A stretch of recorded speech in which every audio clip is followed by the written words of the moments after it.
Papa, happy birthday! Salamat po sa lahat ng tulong mo sa akin.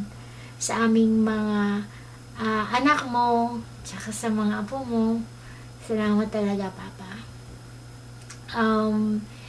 Andyan ka palagi, hindi ka nawala para tumulong sa akin.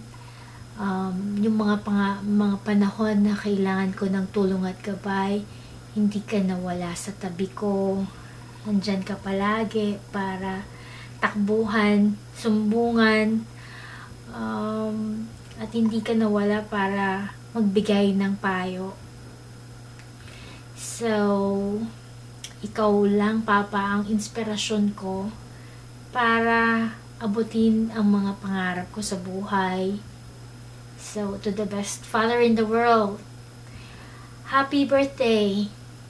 I wish you all the best in life, long life, good health, and hope you always be happy with Mama.